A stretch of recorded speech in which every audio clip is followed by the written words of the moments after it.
doctor degree in Oxford University. So starting with the questions, first of all, I want to thank Dr. for this interview and help me with this project. I want to ask you how important are the production of models in the world and here in Honduras? Okay, models production, including all the types of models you can produce, is very important, not only for consumption and economically, but it's really important for the environment. All mollusks are filter feeders, at least the bivalves are filter feeders, and they contribute removing certain particles from the water, including bacteria and algae. So they are very important in terms of the environment. Economically, they are, at least in the world, they are the third most important uh, species in a group of species. Uh, Unfortunately, in our countries, they're not as important economically in terms of exports, in terms of production, but there is a national market in every country. But at least for the export market, they're not very important. So, your knowledge of the production of models in the world, for example, what type of economy have like the importance, like high, low, or maybe the most important countries that produce or export. Okay, the biggest uh, production or the biggest producing country are United States, Spain. Spain has a really big uh, mollusk production capacity, and Asia, Japan, China, they mostly are the ones that produce mollusks. Um, what could you say about the countries that just um, capture these natural resources, the mollusks in the natural habitat? Um, they have like no exports because all the consumption is inside the country, but you think that these countries, for example, Ecuador or Peru, Chile, just consumption have a chance to explore and compete with these countries? Well, the capacity to compete will depend on the capacity to produce. Most of these countries that you mentioned, including Central American countries, are dedicated to one or two um, species, like Ecuador is shrimp and tilapia. Honduras is shrimp and tilapia. Peru has a big uh, anchovy market because they capture a lot of anchovies for fish meal. But in order to become competitive in the world market, we would have to establish, first of all, we would have to start conserving the natural population. Second, it would have to be supported by the government, the production of mollusks. The good thing about mollusks is that we can start producing them in polyculture with the species that we already have. You can start uh, cultivating bivalves with shrimp or tilapia. So it wouldn't be too hard to start producing species like the ones we've been talking about. So the next question you already answered, so I'm gonna miss this. Um, well, what do you know about the children or Anadara tuberculosa with respect to the consumption or production or marketing? Well, all the Anadaras, there are several Anadaras that are consumed in our countries. They are slow growing because they're mollusks. First of all, they need very specific environments. They need the soils to be muddy or sandy, depending on the species. Too much effects from towns or cities like effluents affect the production of natural population. There is a big market for captured mouse, but unfortunately, people just catch, and keep catching. So, and they haven't controlled what they catch. So the populations are being reduced.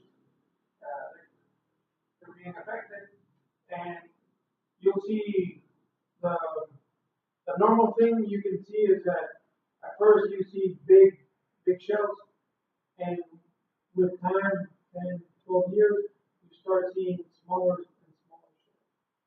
So we can't really stop the harvest of these animals, but there should be some way of controlling whatever people catch.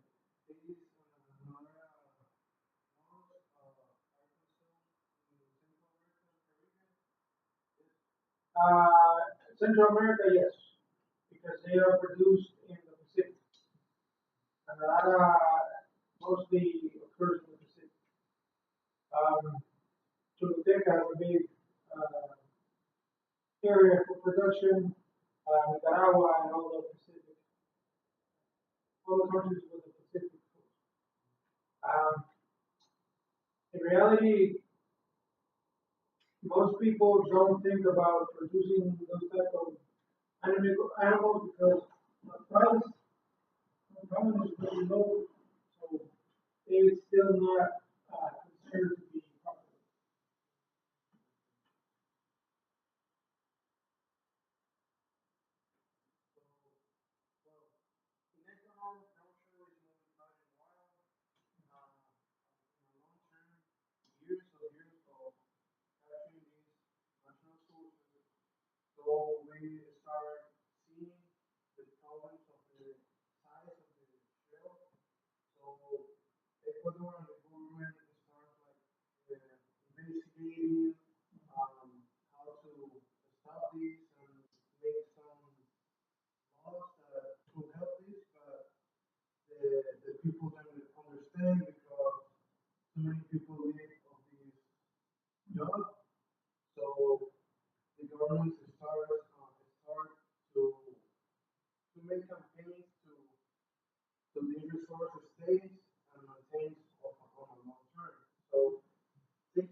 Well, the problem with the governments make a lot of laws trying to control all these types of activities, but if you don't give them an alternative, they're going to keep doing it because that's the only way they can get money.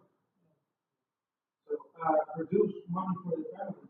So the main problem with our countries is that they start making all these laws prohibiting capture of animals, but they really don't do anything to develop new products that they can start working on instead of the mollusk.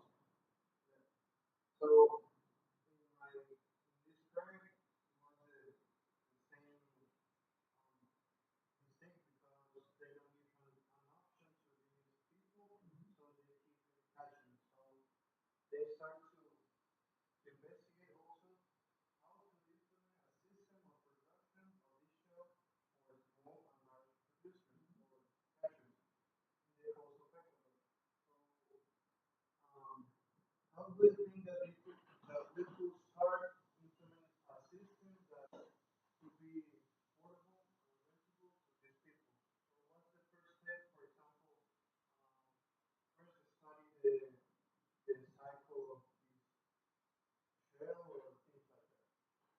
Well, the first thing that a government could do is establish a laboratory where they can produce larvae, they can produce animals to put into the wild. Because aquaculture is not only about producing animals for consumption. Agriculture also covers producing animals to restock natural populations. So that's basically what they need to start doing. Promoting aquaculture projects that will help restock natural populations. Um, that's the first step. Then you have to help all these people that depend on capturing all these animals to do something else. And that's a problem. Most of these people are accustomed to the activity they're doing, and that's the way of life. And it's very hard to change people's actions and what they do, but you would have to, the project would have to be really big in order to achieve something. Unfortunately, as long as people keep making money out of shells and mollusks, they're going to continue doing it. So the government here introduced this law that had a time of when these shellfish were producing and started growing, and also they penalize with the price when the shell is too small.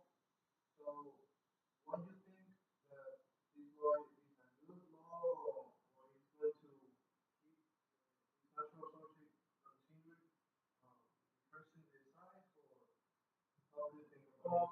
On principle, it's a good law because you're trying to avoid capture. But in practice, it's like we were saying, it's a law that really doesn't come into action if you don't have anybody who implements the law. So you can have all the laws in the world, but if you don't have people enforcing the laws, it's going to be hard to really achieve something.